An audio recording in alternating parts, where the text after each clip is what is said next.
Have you looked at, let me give you a very brief history of Muhammad's life, right? Yeah. So 610 is when he gets to Revelation, when he's 40 years old. He spends 12 years in Mecca preaching, and then no one's feeling him, and then ultimately he leaves to go to Medina. But he only leaves with 150 followers, no more than that. Now when he returns with an army, suddenly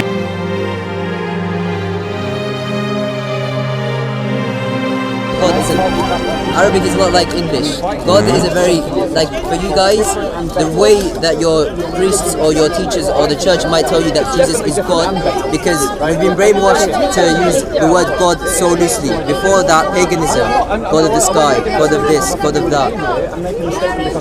Christians in the Bible, you read so much about this Tawheed in the Bible, in the Old Testament, so much about Tawheed. I read only a small bit from Isaiah, and I saw stuff that even confirmed Islam confirms. Where do you think Islam gets it from? It's all from the Bible. From Allah. No, from the Bible. The Bible was from who? Originally, the Injil was from who? Okay, so Allah. So you've done two things here. What? You've said the Bible, and you said the Injil. These are two slightly different things. Okay, so for us, the Injil is inside the Bible, the issue, but it's not quite the same thing. The issue comes from using English, which is not because the issue comes from this. When you talk about the Bible, you're talking about a combination of the Old and New Testaments, and right? a lot of other books. Just the Old and New Testament. That's all it is. So everything from Genesis to Malachi, everything from Genesis to Malachi is the Old Testament, and everything onwards from Matthew's Revelations is the New. Okay, right? you know when you read it. So wait a second. You made a bunch of points, right? Let me address them, right? You said you saw Tawheed in the Old Testament. Where do you think the idea comes from? It comes from the Old Testament. It comes from the one who sent the Old Testament. Right, but there is nowhere where Allah said that He sent Ezekiel. What do you mean? So you say you read Ezekiel, right? But how do you know Allah? I read Isaiah. Sorry, Isaiah. How do you know Allah sent Isaiah? How do you know this? You have no idea of a way of confirming it. I know that that message, it like for example, if you read the Quran, you're sincere, you're going to see things that are very similar to what you see when you read the Bible. Because it took it from the Bible, that's why. So Prophet Mohammed read the Bible. So he didn't read the Bible. I wouldn't say so. The reason is there's nothing that I see in the Quran that perfectly has continuity with something from the Bible. What I would say happened is he heard people saying things and incorporated them into a religion. Do you know that is what the disbelievers at the time Prophet Muhammad said? Well, it was very apparent to them that that's what he was doing. Okay, then why were there Christians who converted and accepted the message of Islam, or who when they saw Muhammad they believed him to be a prophet? There were very few of them, and the majority said no. So again, you can find someone called a Christian who will convert to anything, but the true believers wouldn't.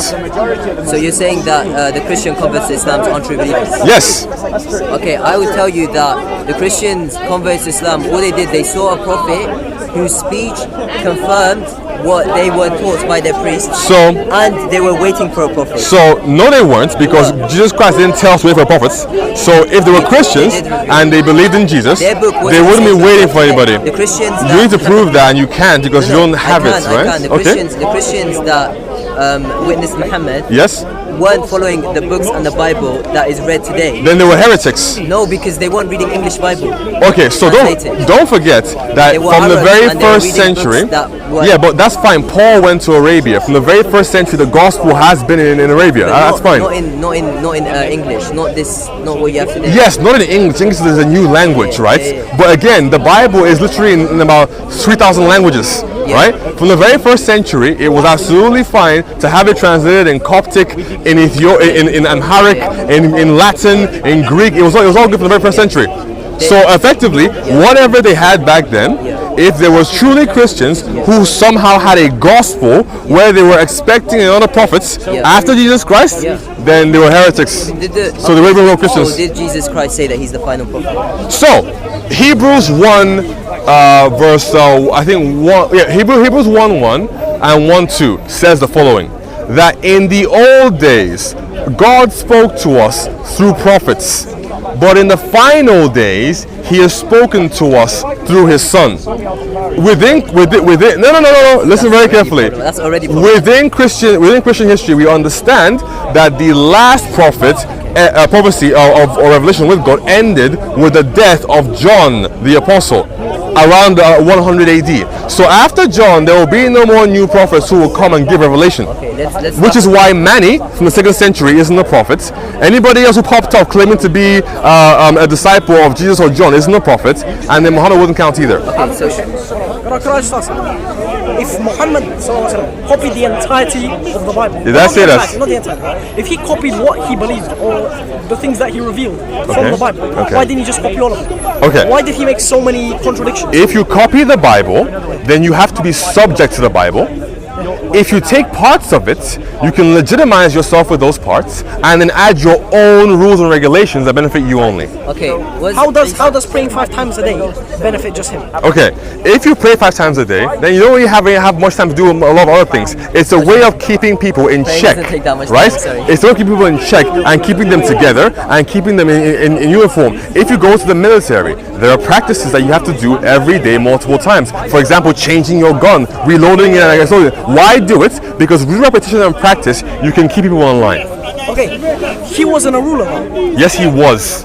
He only became a ruler after being persecuted in Mecca for Okay, years. so you said he wasn't a ruler.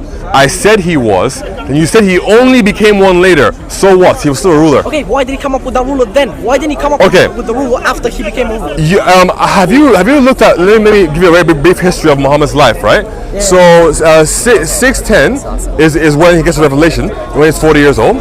He spends 12 years in Mecca preaching, and then no one's feeling him, and then ultimately he leaves to go to Medina. But he only leaves with 150 followers, no more than that. Now, when he returns with an army, suddenly then he gets more followers, I have a right? question. No, I need to update So that history. it's very clear that when he was not using force, no one was buying it. not And when he started using force, then everyone started I buying have a it. question. Can I ask something? We can't vote. Are you saying the Prophet ﷺ wanted power? He just wanted to be a ruler. Okay. The leaders of Mecca offered him a leadership position in the tribe to stop him. Okay. Why did he continue preaching? Because he knew he could get more. Why would he endure all of that? To get more. How would you know that? Like there's so many people in history. Why did he send the Muslims off to Aksum and Yathrib before himself? He only left the night that they sent the assassins for. What does that mean? As in, why would he be so selfless? If he was just desiring power and nothing else, Yes. why would he act so selfless? Oh, okay, sure thing. So in order for you, particularly as a cult leader, to keep your cult going, your members need to be safe. So send them away so that in case anything happens to you, they can carry things on. What stopped him from just saying he's God? Huh? Or saying he's the son of God? What stopped him from saying he's another iteration of Jesus? Because then all he would be doing is already mimicking everything that's already happened before around him. So if you're, for example, if you're in a place where people have like random beliefs, they believe in like wind spirits, sand spirits, whatever it might have you, right? It's easier to centralize things under the belief of a singular deity, and then through the enforcement of a power, a military power, you can then exalt that deity above all the other ones, which is what he did when he came back and destroyed all the items of the Kaaba. You didn't answer to me. I did. How is that an answer? You just explained to me how it's easy for them to do one single deity. Yes. You as Christians claim that it's still a single deity despite God having a son. So if he claimed himself to be a son, why would that not be a single deity? Why is it in this case not a single deity? Again, he could have done a number of things, I would say, but he chose to go the route of proclaiming that he was the final messenger of an already very well long and established religion that already existed before him. So he legitimized himself by latching on to Christianity and then Judaism and then let it go. No, sorry. Can I interrupt that? Christianity is a religion that is based upon worshipping Jesus. Before Muhammad was born, how many hundred years of Christianity did you have before he was born? Was Ibrahim a Christian? Sorry? Was Ibrahim a Christian? Well, yes, he was. Ibrahim was a Christian. No, he wasn't. He was. Here's why. Was Ibrahim a Later in the New Testament, we find out two things. One of them is that Jesus tells us that Abraham was glad to see his day, meaning that in Genesis 15, when God came to Abraham, God showed him the gospel. And then even later in the New Testament, it says that the gospel was preached to Abraham. So when God came to Abraham in the Old Testament, he showed him what would come. Okay, why didn't he just claim that? Sorry? Okay, Do you believe Abraham was a prophet? Yes. Okay. If he was a prophet meant to send the message and he was shown the gospel, no, why not just say he wasn't a prophet meant to send the message. He was a prophet because he spoke to God and he saw the future. So he taught. He had prophecies. Huh? Okay, so okay. What? He got shown prophecies by God, right? Now he wasn't a prophet because he was sent anywhere to go and preach something. Because he did, yes, convert the people who were in his camp and in his household, but he wasn't sent somewhere. They were already with him. Okay, I have a question. What is the point of him being sent out or not being sent? What's the point of him even being chosen by God in the first place? So the Bible, it's not that he did nothing. God tells. So one thing we have to know that the Bible says that God can see the beginning from the end, right? So God has complete awareness of all events that will happen in His creation, from the very advent of creation to the very end. He does. But then, now because God knows that and He's perfect, we can assume safely that any action that God performs in the world is leading towards an ultimate purpose. And for us in Christianity, that involves as many people as possible hearing the gospel and then coming to Him of their own free will, right? So, because of that, why did He choose Abraham? Essentially, you have to accept the idea that because the Bible says that God looked on the earth and saw no one more righteous than Abraham, despite him being a flawed man who would lie and sin, God saw that through him, He would have the tribes of Israel, and then through the tribes of Israel, you would then have Christianity coming out of that, and then from there to the rest of the world, and then as many people as possible through that could become Christians. That's why. Wait, before you ask me that, did you understand what I just said at all? I do understand. God sees everything. God sees everything, right? So when He chose Abraham, He knew that Abraham would have Isaac, Isaac would have Jacob, Jacob would have 12 sons. The 12 tribes would grow in number. They would settle in Jerusalem. They would leave him and come back to him multiple times until the prophets that was promised came. I thought the 12 tribes were created because of when Moses struck the rock in 12 rivers. No.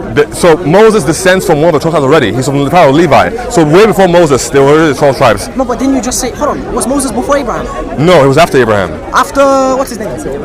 After Abraham, Isaac, Jacob, 12 tribes. What about Ismail? Okay, when was Moses? Before Jacob or after Jacob? After, because Moses is from the tribe of Levi, okay. So he descends. So what was the significance of him striking the rock in 12 rivers, which spawned the 12 tribes? Then what was that? Oh no, they didn't spawn the 12 tribes. They represented them. That's all. The 12 tribes were already there. Represented. Yes. Like an allegory. Huh? Like an allegory. Like an allegory, like a parable, like symbolism. Yes. Okay. Like, I can't buy it. I got points here. Abraham didn't lie, and none of the prophets. Yes, he did. No, he didn't. Even in your Quran, it says so. It did not say that he. Yeah, it does. He's a liar. No, yeah, it does. No, it didn't. In the Quran, it talks about David desiring a woman over what God told him to do. This is in Surah 38. It talks about Abraham lying. It talks about Jonah not listening to him. It talks about Adam actually committing shirk, and then there's one other prophet. Because essentially, with Adam, so here's the funny thing with Adam, right? If you go and read the surah, what happens is the devil comes to Adam and he promises him an eternal kingdom, right? Now, who is the only person who has an eternal kingdom? Allah. So by Moses accepting, by Adam accepting his offer, Adam wanted to be like Allah. No, so he committed shirk. No, he didn't. Okay. Yeah. He didn't. He didn't commit shirk. No. So that's shirk. No, that's shirk. That's not. He didn't commit shirk. That's shirk. Okay. I mean, that would be shirk. It's a sin. It's not shirk. It would be because. So no, you can't listen to what he's saying. For example, lie and it has corrupted the message. Islam is a lie. No, not Christianity. Islam is a lie. Islam as a whole is a lie. Islam is the religion of Ibrahim. It's not because Abraham never believed in Allah.